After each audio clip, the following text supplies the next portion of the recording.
Oh, you're up? Alright, let's talk about some news. Wait, I got another one. We need to talk about the ibex in the room. I apologize in advance for those terrible intros, and yes, they were scripted. But you guys know what this is about, but in case you haven't seen it, a few days ago now, Frontier teased the next upcoming update with the reveal of restaurants.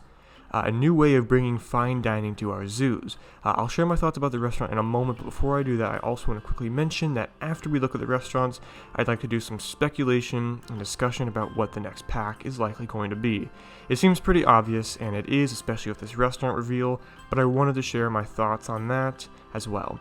Also, sorry for having this video come up a bit late. I wanted to get it out before Friday, but I decided to wait until after Friday just in case they were to announce the next update in which I could just talk about everything at once, not just the restaurants, but they didn't, and now I'm going to go ahead and make this video. Getting on to the restaurants now, I don't want to talk that much about it as I'm sure most people have already read all this and know what to expect, but in case you don't, I'll go ahead and summarize it. So you place down a small, medium, or large vendor. The size determines how many tables you can have. From there you can place your tables around the area, only up to a certain range, and it can even apparently go into animal habitats like walkabouts, if you'd like it to. And then from there your guests will go about it like an actual restaurant.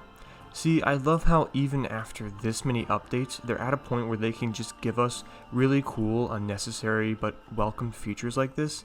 Did the game really need a feature like this? No, not at all actually. The community was doing perfectly fine without proper, functioning restaurants, but now that we can have that in our zoos, it's honestly just a really nice feature to have. I like that they can surprise us with features like this, and it leaves me wondering what else they have for the future. You know, what have they thought of that we haven't thought of yet? So yeah, big fan of the restaurants, but with the restaurants having been revealed, that has also led the rest of the community down a path of realization about the next pack, and so let's talk about that. So yeah, I don't think it's any coincidence that this new update has restaurants as its main dish. Ooh, that was a good one. Self high five. But yeah, this quite frankly Italian looking restaurant on the front page of the teaser seems to be a pretty big hint towards what we should be expecting for the next pack. And yeah, straight up, it's probably going to be a Europe pack. The restaurants tie in because, well, come on, Europe is huge when it comes to its food and how diverse it can be, just like its people. Because as I've said before, Europe to me is the most people-eccentric continent. It's full of many different cultures, with many different people, with many different foods, with many different languages, with different architectural styles, set up in different environments. Animals, however, not so much, in my opinion. Animals just really aren't that big of a thing there, and many other people agree. Of course, there are animals there. I can understand why some people find these animals desirable. I just think that for a lot of people, including me, Europe is not a very lucrative continent when it comes to animals. Most of them are already very similar to ones here in North America, and its biggest problem is fitting that into a zoo setting. I mean, when's the last time you've walked into a zoo and thought to yourself, oh wow, I can't wait to see the European badger exhibit? No, unfortunately, that's just not something that happens. I mean, at least outside of Europe. You know, I'm sure in European zoos, local wildlife is sometimes represented, but having Europe's wildlife represented, like how, say, Africa, Asia, or even South America's wildlife can be represented in zoos around the world, is just not something you're going to see with Europe, which affects the theme. That's why there's a lot of low energy from the community right now, you know, assuming that this next pack is Europe. Do keep in mind, though, that Europe does work well as a scenery pack. This place is dripping with juicy scenery, and it even works well as a place to visit zoos, just not as its own zoo attraction. But with all that being said, I'm about to do something I never thought I'd do. If you actually go back to past Thrive, to old version of me from back when the game had first launched, and you told me that a Europe pack was probably about to become a thing, I honestly would not have believed you. Which is why it's kind of crazy that I'm about to defend Europe being a pack. Sure, I made it sound like there's nothing really there to enjoy other than good scenery, but I think it's fair that we give it a chance. First, I want to talk about why I think Europe makes sense to be the last pack of the year. It's pretty obvious that people wanted an aviary pack this holiday instead of a Europe pack, and I did too. I was anticipating that the whole year, along with the assumption that this was the final year, up until recently when I realized it actually makes more sense for Europe to be the last pack of 2021.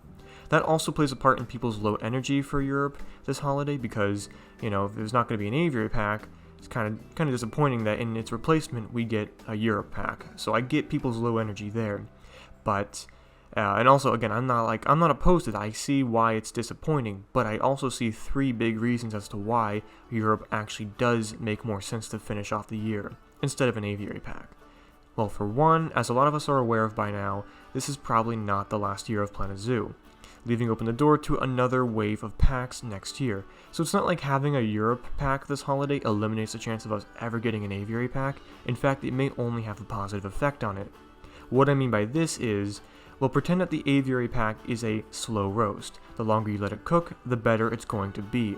And so the more time they spend on it, the better it has the potential to be. Even if that means waiting until next year, so be it. Another big reason that Europe makes more sense is because of how much content Frontier has been pushing out these last couple months of the year. I mean, just in these last couple months, not only have we had a new Planet Zoo DLC, that being the North American Animal Pack, but we've also had the launch of Jurassic Evolution 2, and now already a first Jurassic Evolution 2 DLC coming out on December 9th, and then you can imagine topping onto all of that a big Planet Zoo DLC. That is safely assuming that an aviary pack would be a bigger pack, and I'm sure it would be. I mean, honestly, it just seems too good to be true. That might be too tall of an order. So I think it's understandable if they want to do something more average and regular, and also more fitting with the time of the year to end the year, that being a Europe pack. There is one other really big reason as to why they would do a Europe pack. Now, ever since the game's launch, there has been a consistent trend of continental-focused packs, with a few exceptions like Southeast Asia and Arctic being regions, and of course, the aquatic pack being more of like a biome pack. But general continent-focused packs have been their big thing. Now, I'm not saying that they can't do more location-based packs in the future, it's just that they've done almost all the continents except for Europe. Now, and I'll also go ahead and say that Southeast Asia kind of serves its purpose as Asia's main pack, and also because I know there's going to be someone in the comments who says it, but yes, Antarctica as well has also gotten its attention in the aquatic pack thanks to the King Penguin. But because they could be planning to wrap up location-based packs this year, it actually makes a lot of sense to just do Europe now and finish up the continents, and then start 2022 with a relatively blank canvas. Again, I'm not saying they have to be done with locations, but they could be. And because Europe is pretty much the last continent to receive attention, this is the perfect time to do it. Alright, after all of that, I think we've established that Europe is a fitting final pack for the year. And although it sucks that we may have to wait longer for an aviary pack, I think it's understandable. Now, I do want to go ahead and speculate on what we should expect to see in a Europe pack. I'm not going to be talking that much about scenery because, as I said before, Europe is full of so much scenery that it's kind of hard to pinpoint exactly what they do. It looks like they're going for more of a Mediterranean-style architecture because of the restaurant teaser, but they could still very well go full-on Northern Europe instead. I'd personally prefer that over Southern Europe, not just because of the time of the year, but also because I'd like to see some Scandinavian architecture tied in with the harbor theme we found in the files and snowy mountains. That to me just seems more appealing over, say, Venice, which is what they could be doing. But what I really want to talk about is the animals. How I'm going to do this is I'm going to give you guys a total of 8 animals that are either native to Europe or can sometimes be found in European territory. And there's enough here to make an animal pack, which it won't be. It has to be a scenery pack because I can promise you that they will not do animal packs back to back. But that's really just so that you guys can see what I would like if it was an animal pack. I also really don't care which of these 8 make it into the pack, just as long as it's of this group. I'm hoping that the 4+1 we get is from this group of animals. So what are they? Well, first off, we've got the Eurasian lynx. Eurasian lynx, or possibly Iberian lynx as an alternative, would be a great front runner for the pack. As per protocol, Frontier have always got to do some cat, dog, or both for nearly every pack, and I think that lynxes will be that front runner. What's great about lynxes is that they offer a smaller cat choice to the game, which I do think we need. Next would be walruses. Now, I know this is a bit of a controversial one in the community. I've seen people who say they should be included, and others who say they shouldn't be because they aren't European enough, and I can see why. This is one of the animals that can cross into European territory, but has most of its territory outside of Europe. Walruses also aren't needed anymore, at least not since a year ago. I do think we should have them though because it would help sell the pack more, plus the supposed harbor theme kind of leaves us needing a new marine mammal. Next would be the alpine ibex. These guys are kind of interchangeable with the camois for me, which are a new animal for me actually. I recently learned about them thanks to this whole speculation, and honestly, I'd be fine with either. I'm just more familiar with ibex, which is why I'm putting them first, but either way, I think it is about time that we get a new mountain climbing ungulate, and this is kind of the perfect opportunity. After that, we have wolverines. Similar to walruses, these guys aren't the most European of all animals that can be found in Europe, but I do feel that the game needs a unique mammal like this. To me, it doesn't really matter that they can be found extensively outside of Europe. They're just one of my favorites. Fourth to last, we have the muskox. Again, like walruses and wolverines, these guys aren't as big in Europe as they once were, but small groups of them can be found in Northern Europe, so it counts in my book. I also just think that they're a beautiful ungulate to have and would be another nod to the Arctic pack, kind of like the Arctic fox was in the North America animal pack. Mute swans are next, and I think these guys are more of a last minute pick for me. I was just thinking about it and I realized that although we may not get an aviary pack, we could still get a nice new bird added to the game this holiday. Plus, I think more terrestrial waterfowl like cranes, ducks, geese, and swans should be included and would really help the game with or without aviaries. Second to last, we have the European badger. Out of all the other truer European animals that I've seen people suggest, the only other one that sticks out to me is the European badger because, come on, who doesn't want badgers in Planet Zoo? Never mind the fact that it's from Europe, any badger is a good badger. And those are all my habitat animal choices. I'll be honest, a lot of the other ones people were suggesting, such as wild boar, red deer, fowl deer, and red foxes, just to name a few, just don't really interest me. The habitat animals I've listed to you are pretty much the only ones I find interesting, but then we have the one and only tank animal. There are a couple cool choices out there like Greek tortoises and legless lizards, which I would want, but because there's only going to be one at the end of the day, if I had to pick, it would be fire salamanders. The game really needs some new amphibians that aren't frogs for once, and a new salamander of any species is good in my book. Or should I say fairy tales, because, you know, Europe. But there you go, guys. That's pretty much all I have to say about what I'd like to see in a Europe pack. But before I end this segment, I just wanted to say something that applies to everyone.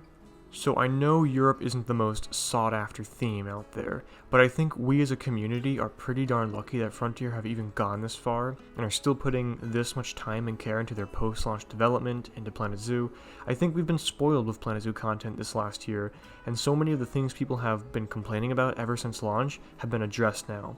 Not everything, but a lot of it. So much so that Frontier can even start to do things and updates that are just nice to have and aren't a necessity like the new restaurants. You know, I think stubborn people in the community need to just accept that some new content may not always have to be a necessity. It's okay that we may have to wait a little while until we get a bird pack and other things like that. It just is what it is.